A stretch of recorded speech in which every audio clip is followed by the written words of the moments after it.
Hey guys, welcome back. This is Val. In today's video, I'm going to show you how to grab a PlayStation 5 photo and add a 3D character to it.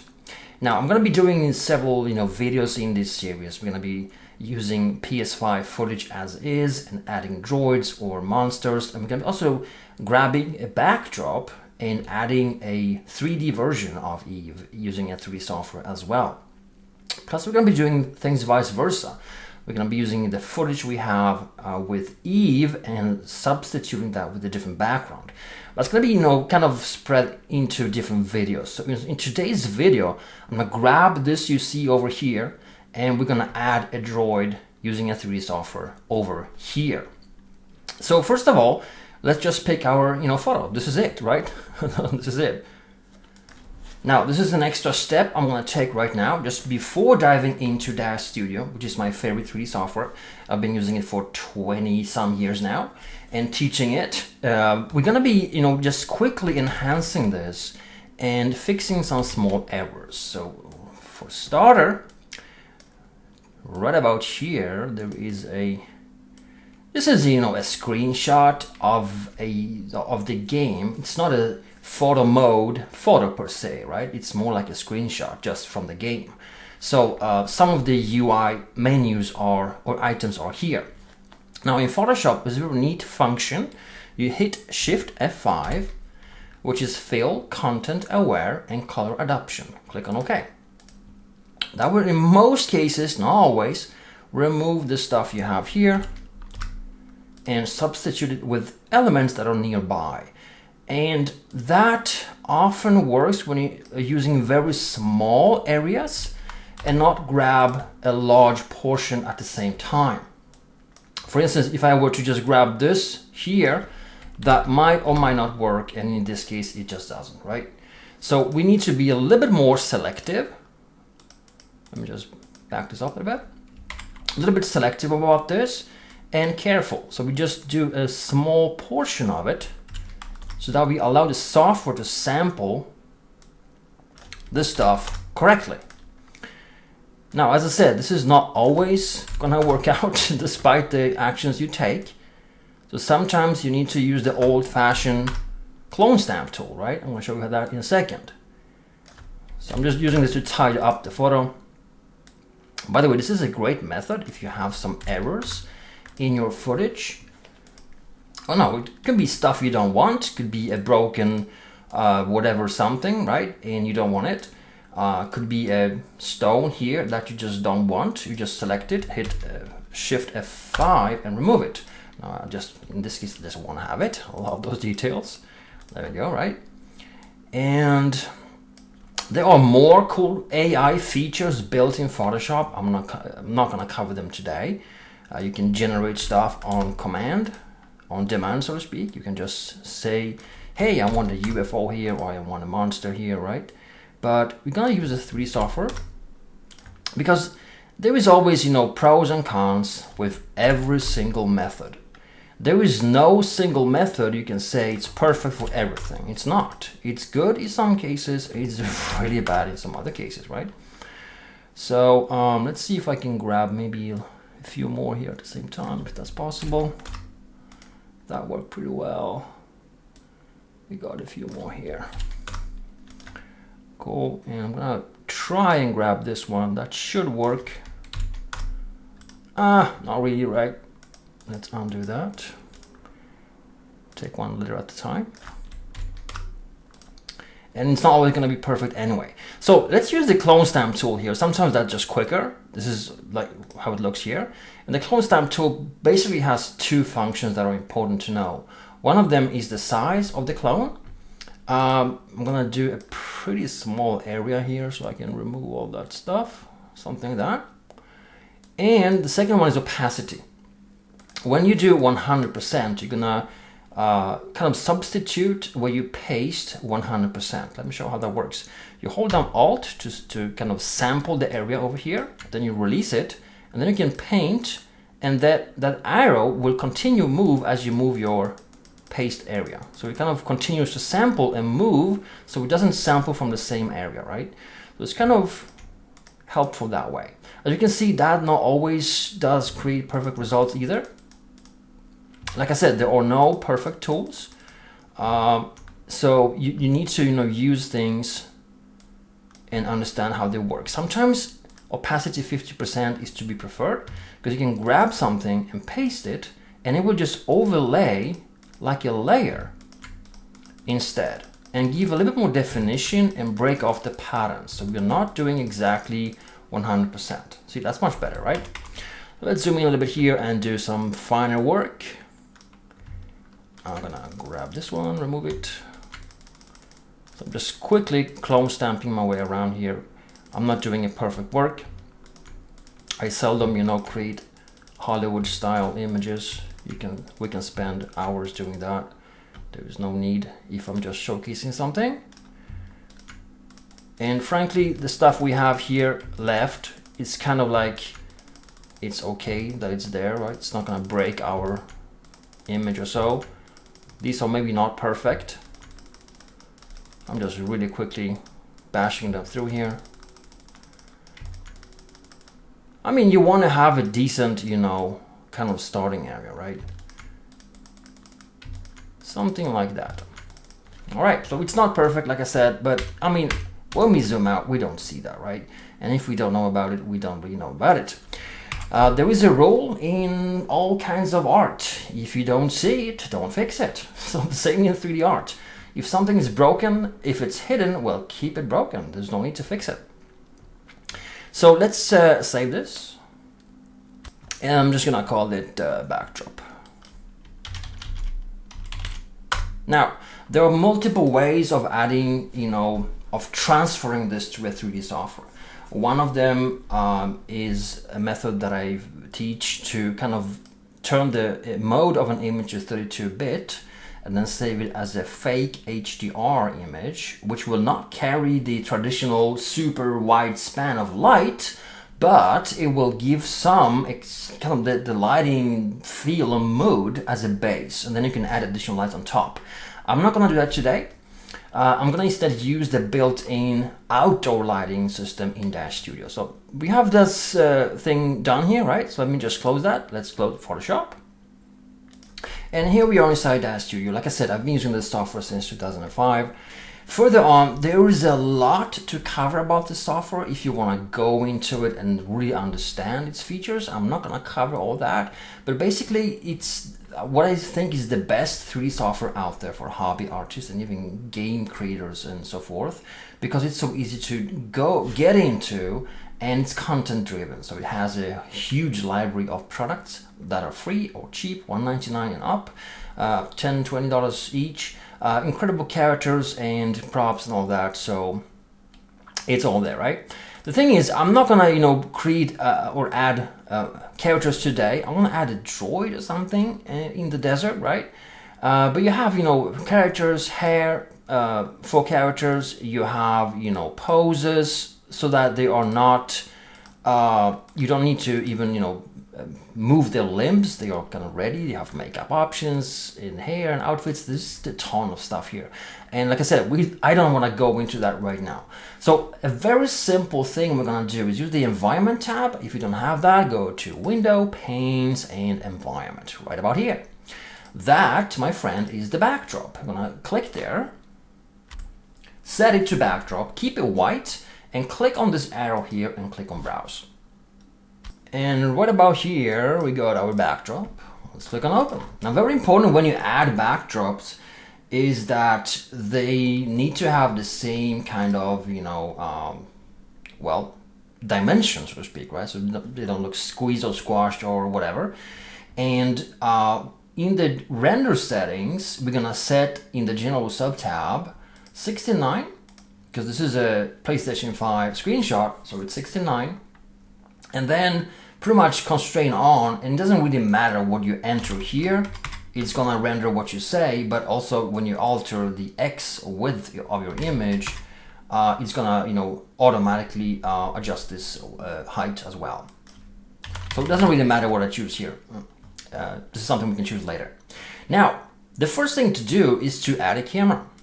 I'm gonna add a camera, switch to that camera, and in the scene, that's where you load items, right? In the content library, you choose items. In the scene, they end up when you load them. Then you can adjust them in parameters. You have surfaces here and also simulation settings for gravity, hair, and cloth, and so forth, right? More on that later. So basically what I'm going to do is click on the camera, hit parameters, turn off the headlamp. I do not want any additional lights. And I want to just, roughly match it so it follows the lines of my container here. And it's not something super important, but you can always, move things around later on. So it's not a, must, so to speak, right? But you want to roughly position something, the grid around something in your scene so it makes sense. And if it doesn't align like it doesn't right now, it's because you can also zoom out or zoom in, right? And that will change the proportions. And another thing that happens when you have, a game photo or a game engine photo, whatever, is that sometimes it's squashed or kind of exaggerated here on the focal length, right? So lower values here, like wide angles, will often, as you can see on the crate here, it looks very like super wide here, right? And super wide here. And then stuff look pretty small in the distance. This is a wide angle, right? So you want to match that roughly. And as you can see, we are almost touching right now. It feels almost right. And like I said, this is not so much super important because you can always, align that with the ground instead, like the horizon and so forth, right? It doesn't really matter because in the end, you have to have an eye for the stuff you are adding. If we add a droid, let's just do that right now. Let's go, for instance, Genesis. I'm gonna do 8 female characters. And you know what? Let's add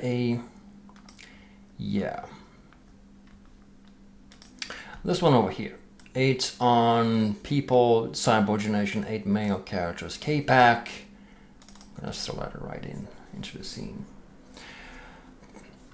What you need is a kind of basic understanding of scale, height, colors, shadows, the mood in the scene. You got haze, you got noise levels, you got elevation, height, and all that, angle. There's a whole lot of things that we need to match in order for this droid to appear as it's there, right? So right now I'm just gonna move the camera to move the droid. So I'm not even moving the droid itself, I'm just shifting the camera to move it around. As you can see, I can roughly position it so it appears correctly placed towards our character. Something like that. It feels like it stands there, right? I mean, it feels right. And you have to always have this eye because you will not always be able to match the camera perfectly or something like that. And you have to kind of invent or fake things at times to make them appear real. Now, having the droid selected now in the scene, I'm gonna go to material and hit something like camo. All right, now I'm gonna switch to NVIDIA Array render engine, which is built into DAZ Studio. As you can see, the droid is already there. And what we wanna do here in the render settings is to disable this default map that loads, remove that, and draw the dome. Now we don't see the dome because the background is kind of covering it, but it's good to have as it will shine and reflect on the droid. Next, what we want to do is match the lighting. It's summer, it's kind of long shadows. If we look at the shadows in the image, they're kind of long, right? I don't know exactly how long they are, but it feels like the sun is somewhere around here and it's kind of low on the horizon. So I'd say pretty much 1800 is something we want to, test here, right? Now I'm going to rotate that to match the rotation. And remember, like I said in the previous videos, shadows will move, right? So if I move the camera, position the droid on this side, look at the shadow. it's on the right, and it should be. Look at the stuff here, right? The shadow is on the right side, and so is here. If I move the droid to the left, it will project the shadow to the left, like the background. So that's the thing, right? And something like that. And then we need to match the proper shadow length. I'd say I want them a little bit longer than that. It feels a little bit short. Let's do 19. Oh, that's better, right? Feels like it's matching. And let's rotate it slightly so we get a better angle. I think it's something like that. That appears to be matching properly. And again, you don't follow what you see here. You follow what the droid is in the image. It's very important. Now let me just save the scene real quick. I talk too much, and what can happen is the power failure, which has happened before. Lost the entire recording. Duh, well, that happens. All right, so we got the base light in place. Now, there are a few things we need to consider. One of which is that, take a look at the scene. It appears pretty dark in the shadows, right? So the droid receives a little bit too much lighting. Could be that it's reflective, its materials are kind of reflective, and that receives a lot of lighting. But if you take a look at the environment around Eve here, it's kind of dark. So we need to darken the overall intensity. This will darken two things. One is the skylight, which is the overall kind of light from the sky, if I lower that, right? But it will also lower the intensity of the sunlight. So environment lowers both the sky and sun at the same time. So sometimes when you lower the environment, you need to increase the sun disk intensity to have the same intensity you had previously. So let's do that. That looks cool, right? It's a little bit darker now, which seems to fit properly. I'd say we don't do any darker than that. What's important is that we have ground position set to, well, auto works. It will follow the feet of the droid. Draw ground is important. If you don't, it will not catch shadow, right? So draw ground on is important. Now, one final thing, there's two things I'm gonna do right now. One of them is that we need some kind of distance haze. If you see the buildings in the background, they are kind of getting a little bit, how should I say, brighter as the distance increases, right? They're kind of getting brighter and brighter and brighter. That's distance haze. Very often mostly visible when the sun is straight towards the camera. If I turn on matte fog, it will simulate that, as you can see on the droid right now. However, it's kind of grayish, and if I reduce the matte fog visibility, we can clearly see the color now it has on the droid. So before adjusting how much, let's set the color right. Pretty much we're gonna just do here, tint, and follow what you see in the background. It's kind of a yellow, greenish, something, I don't know, here, right? Something like that. Let's set it. That appears to be pretty, let's do maybe more intense. Yeah, something like that. And then we're gonna match, so increase the visibility until the droid has a kind of similar fog level, matte fog level as the environment surrounding it at the same distance. So you need to look carefully at the items over here that have a similar distance towards the camera if that matches, right? In this case, it's pretty okay. I'd say we just leave it at that. Pretty cool. One final thing is the bloom. The bloom is what you see over here. Of the bright parts, it starts to glow. We don't have that on the droid. So let's turn it on. And then let's raise this number to 10,000. Let's set it to max, and let's lower this to maybe 0.1. It's not a whole lot of it. Let's increase it, see where we are. I don't see much going on at all. Let's do 100. There is too little data in the image to show properly. It's frankly not showing at all. So I'd say we just leave it. Sometimes items are too small to just project that effect, right? So let's just leave it. That can radiate quite a lot if you have a large item in your scene, like a lot of sunlight or large area light or whatever, bright area or something like a mirror, right? You can see that on the planes, on the metal things here on the ground, they kind of glow. So I think we have done a pretty good, thing here. What we can do just before leaving for today is add a weapon to our droid. Having it selected there, I'm gonna just use a rifle wearable right hand. There we go, and I'm gonna pose the droid. Let's make sure it's selected. And I'm gonna use a aiming pose like that. And I'm gonna select the droid and rotate it. Y rotates on left and right, so to speak, and have it aim at Eve with that red shiny weapon. That's cool. Now, what's pretty cool about DAZ Studio is that it has an insanely cool clone feature. So if I hit here new node instance on the droid, it will copy the droid, its pose, the weapon and all, and I can now grab that copy. Oops.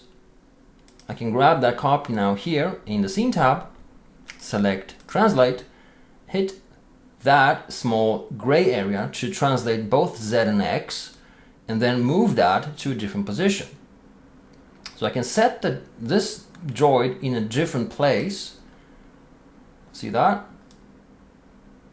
It's pretty cool. And I can do yet another copy and move that here. And let's rotate it. Nice.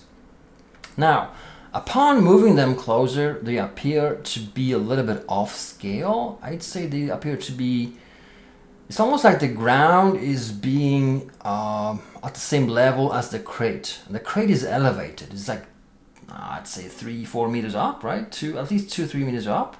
So we need to move that droid down a little bit in order for the ground to appear properly placed. I'm gonna move that one down as well. Let's move this one down as well. And something about that. Let's use manual ground. Let's do here, ground manual. And let's just set it manually so it's, you know what I'm gonna do? I'm gonna shift the ground to 2 meters down. Oops.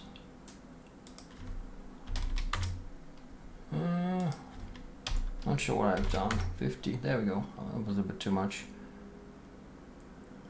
So I'm shifting it down to have them appear properly, scaled or positioned against the set. Because, like I said, the ground is not at the same height as the crate. So we're kind of being folded a bit by the environment here.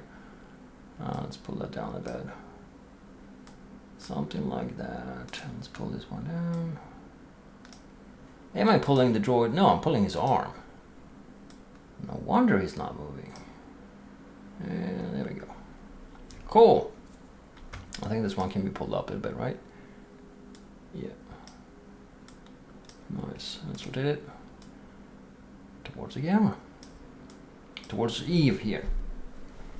Now, sometimes when you play this, you end up having an issue.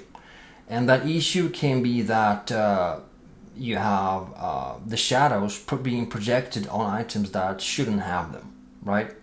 So one way of dealing with that is to slightly remove the shadows in Photoshop. Another way is to blur the shadows, which we're going to do today. So in order to blur the shadows, we're going to increase the size of the sun, which can be done over here. If I double that, the shadows will blur quicker. I'd say they'll blur a little bit too fast, right? That doesn't look good. I think we need to have 4 or maybe 5 tops to match Eve's shadow. I'd say we can't go past 4, right? yeah, it's gonna feel awkward. It doesn't match. So sorry about that, but we need to move the droid back. The shadow won't allow us. You know what? Let's do a Photoshop thing here. Like I said, I've been teaching this, so I have no problem in teaching how to fix the shadow, right? The thing is, this is a drawback when you add items like this. It's just a flat background. The software doesn't know whether there are rocks or not. So it's saved. And what I'm gonna do is render this out as it is, just like so. All right, and it's done. DAZ Studio is very quick at rendering. Save the render. Call it final render 1. And now I'm gonna also render an image without the droids. And I'm doing that for a specific purpose, because when you add droids, when you render through a software like we are doing right now, what happens is that often, you know, how should I say, the framing of the render sometimes doesn't fully exactly match 100% the photo or the background. So sometimes the background becomes a little bit less exactly the same as the one you loaded. It becomes 1 pixel shifted to the right or left or whatever, right? And that is often enough to break the illusion. So I'm just gonna use that. I'm gonna call it background. So just real quick now, let's jump back into Photoshop. And having these two now loaded, I'm gonna grab the one without the droids, Control A to select all, Control C to copy, go back to this render, Control B, paste on top, remove this layer or image. And now what we're gonna do is paint, I'm gonna create here a so-called layer mask. And I'm gonna use black color and a normal brush and just paint our droids in, but mind about where the shadows go and disable them when we don't need them. All right, so we let them be where we want them and remove them when they hit an obstacle, and they should no longer be there. Now we cannot tell if that shadow goes underneath or left or right or whatever. It just breaks off from this particular angle, right? And that kind of works for in our favor in this case. That was pretty well. So that's it, my friend. That's a DAZ Studio tutorial on how to take a PlayStation 5 PRO Stellar Blade in this case and throw in additional elements to it.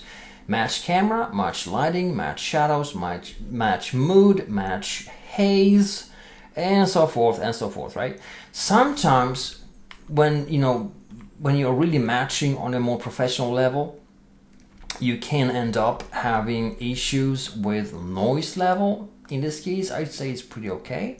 But sometimes when you are adding stuff, you might end up having, for instance, the photo has more noise than the droids, or vice versa.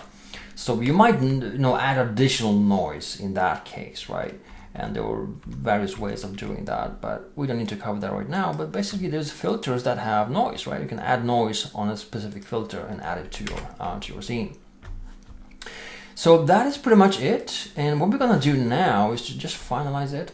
I often, when I mix images, I add the third component or element, which is, I call this the third element. It's basically that you flatten this image in this case, and then we add a filter on top of it. Let's just use Nick Collection, Color FX Pro, and let's use one of my favorites called Pastel. It's right above under Wedding, Pastel, and just use method 2, which is this clunky color here. Click on OK. That just adds a cold filter to the scene, and then I'm gonna lower this a little bit, maybe to half. What this does, it projects an additional layer on top of everything. So it's kind of like a cushion that blends on top, or cream that is placed on top of everything. So it blends things together. Flatten the image, go for camera raw. And I'm gonna do some additional things here. I'm gonna adjust temperature. I say we go a little bit wild. Here we can scale the color, so to speak, right? So it merges even more. We can have maybe more magenta. Yeah, that works. We can have a little bit more texture, a little bit more clarity. That's nice, right? Clarity is cool. And let's say we want to lower the exposure a little bit. I think it's a little bit too bright. You can also adjust whites. If they are a little bit too heavy in your scene, you can scale them down a little bit. So you preserve some of the details here, right? Contrast, I don't think we need to adjust contrast. It's pretty strong, it is. Let's just keep it as is. Vignette, something I always add to tone the edges of the image. And then we're gonna use color grading. This is something I use often to add a little bit more movie style look, if you will. So basically keep midtones as they are. Shadows we can punch to the blue spectrum, and highlights to the orange spectrum. So that kind of grades the image a little bit and adds a small kind of, well, movie type look, right? And that's it, guys. That's how we cool render. As you can see, you can do a whole lot with your screenshots. It doesn't need to stay there as a screenshot. You can go into Photoshop, play with your images. You can use DAZ Studio, which is a free, I forgot to say, it's free software from DAZ 3D, right? DAZ Studio. There was a link below this video, by the way, to this software. Been using it for 20 years. It's amazing. It's incredible. It's the best 3D software out there for hobby artists. Hands down, there's nothing that compares to it on a hobby level. If you want to go pro, yeah, there are better applications for sure. But just playing around and rendering stuff, DAZ Studio is the way to go.